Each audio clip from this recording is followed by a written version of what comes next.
La Ouija es un tablero de invocación, es una herramienta utilizada en algunas prácticas espirituales para invocar o llamar seres espirituales o entidades. Pero la Ouija no es el único mecanismo que te permite comunicarte con estos seres. Es por eso que hoy te presento 5 juegos parecidos a la Ouija que deberías conocer. Número 1. Tablero de evocación de ángeles. Un tablero de evocación de ángeles es una herramienta utilizada para conectarse con los ángeles y otros seres celestiales. Se cree que estos seres tienen un gran poder y sabiduría y pueden brindar, ayudar y guiar en diferentes aspectos de la vida. El tablero está diseñado con una serie de símbolos y palabras claves que se relacionan con los diferentes ángeles y arcanos. El usuario realiza una meditación y se concentra en el tablero antes de realizar su petición. Se cree que esto ayuda a abrir el canal de comunicación con el ser celestial elegido. El tablero de evocación de ángeles es una herramienta popular en la espiritualidad y el crecimiento personal, y se utiliza en diferentes tradiciones y prácticas espirituales, incluyendo la angelología, la terapia angelical y el tarot angelical. Sin embargo, es importante mencionar que en algunas religiones o corrientes espirituales no reconocen o consideran el tablero de evocación de ángeles como una herramienta válida o recomendable en la práctica espiritual. Es importante considerar cuidadosamente las creencias y enfoques individuales antes de utilizar un tablero de evocación de ángeles. Número 2. Tablero de evocación de demonios. Un tablero de evocación de demonios es una herramienta utilizada para comunicarse con seres sobrenaturales, malignos conocidos como demonios. La práctica de evocar demonios es un tema controvertido y es importante tener en cuenta que no es aceptada o practicada por todas las tradiciones o corrientes espirituales. La evocación de demonios se considera una práctica peligrosa y potencialmente dañina, tanto para el evocador como para quienes lo rodean. Se cree que los demonios tienen un gran poder y pueden brindar ayuda y guiarte en diferentes aspectos de la vida. Sin embargo, esto es altamente cuestionable y se considera que cualquier ayuda o consejo que brinden viene con un precio o consecuencia negativa. El tablero está diseñado con una serie de símbolos y palabras claves que se relacionan con los diferentes demonios. El usuario realiza una meditación y se concentra en un tablero antes de realizar su petición. Se cree que esto ayuda a abrir el canal de comunicación con el demonio elegido. Es importante mencionar que evocar demonios es altamente criticado y considerado como una práctica peligrosa. La mayoría de religiones y corrientes espirituales no lo recomiendan ni lo practican y se puede tener consecuencias negativas físicas, mentales y espirituales, tanto para el evocador como para las personas más cercanas que está con él. Se recomienda evitar esta práctica y buscar ayuda y guía a través de fuentes consideradas seguras y confiables. Número 3. Tablero de evocación de santos. Un tablero de evocación de santos es una herramienta utilizada en algunas tradiciones religiosas para conectarse con seres celestiales conocidos como santos. Los santos son personas que han vivido vidas virtuosas y han sido canonizados o proclamados santos por la Iglesia. Se cree que estos seres han alcanzado un estado de santidad y tienen el poder de interceder ante Dios a favor de quienes los invocan. El tablero está diseñado con una serie de símbolos y palabras claves que se relacionan con los diferentes santos. El usuario realiza una meditación y se concentra en el tablero antes de realizar su petición. Se cree que esto ayuda a abrir el canal de comunicación con el santo elegido.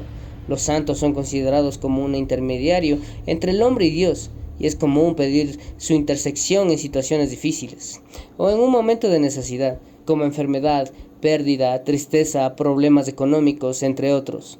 La práctica de evocación de santos y pedir por su intersección es común en algunas tradiciones católicas y ortodoxas. No obstante, es importante mencionar que la creencia y prácticas varias entre los diferentes demonios y no todas las religiones o corrientes espirituales practican o aceptan la práctica. Además, es importante mencionar que esta práctica, como otras prácticas religiosas, deben ser consideradas cuidadosamente y practicadas de forma respetuosa y coherente con las creencias y enfoques individuales. Número 4. Tablero de juego de rol demoníaco. Un tablero de juego del rol demoníaco es una herramienta utilizada en juegos de rol que tienen como temática la presencia de demonios o entidades malignas. Los jugadores asumen el papel de personajes que deben enfrentar a esta entidad maligna en el mundo ficticio o ambientado donde se desarrolla la historia. El tablero puede contener una variedad de elementos como mapas, imágenes y símbolos que representan el mundo demoníaco y los desafíos que enfrentan los personajes. En estos juegos, los jugadores asumen el papel de personajes que luchan contra las fuerzas malévolas, ya sean mediante las luchas físicas, mediante la negociación o mediante la magia.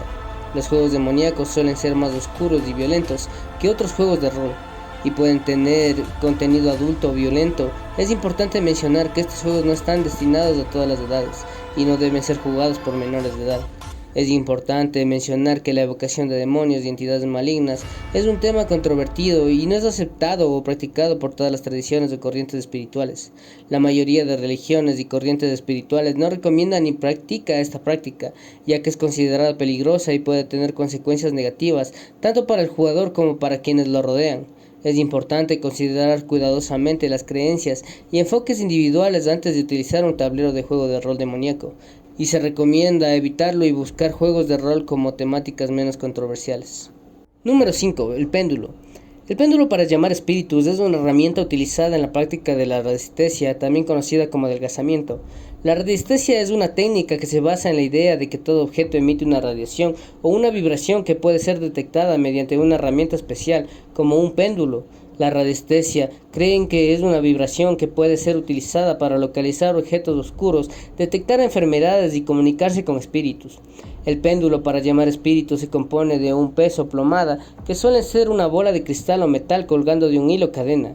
El radiestesista sostiene el péndulo en una posición fija y lo mueve hacia adelante y hacia atrás con pequeños movimientos, para que el peso o plomada oscile. El radiestesista entonces hace una pregunta y observa la oscilación del péndulo para obtener respuestas. La teoría detrás de la radiestesia y el péndulo para llamar espíritus es que el radiestesista es capaz de detectar las vibraciones emitidas por el objeto, los espíritus mediante la sensibilidad de sus dedos y su subconsciente. Se cree que el subconsciente puede interpretar esta vibración y comunicarlo al radiestesista a través de los movimientos del péndulo. Sin embargo, esta teoría no tiene base científica y no ha sido comprobada mediante estudios rigurosos. Aunque algunas personas creen que el péndulo para llamar espíritus es una herramienta eficaz para comunicarse con los espíritus, la mayoría de los científicos y expertos en el campo consideran la radiestesia y el uso de los péndulos para llamar espíritus como pseudociencia. Los estudios científicos no han podido encontrar prueba sólida de que la radiestesia sea eficaz en la detección de objetos oscuros o enfermedades, o en la comunicación con espíritus. En resumen, el péndulo para llamar espíritus es una herramienta utilizada en la práctica de la radiestesia. Es una técnica que se basa en la idea de que todo objeto emite una radiación o vibración detectadas por el péndulo, que es sostenido por una persona y haciendo preguntas para obtener respuestas mediante los movimientos del mismo. Pero aunque algunas personas creen que su efectividad no tiene base científica. Si el video te gustó, por favor dale like y suscríbete, eso me ayudaría mucho. Y gracias por tu tiempo, te agradezco mucho.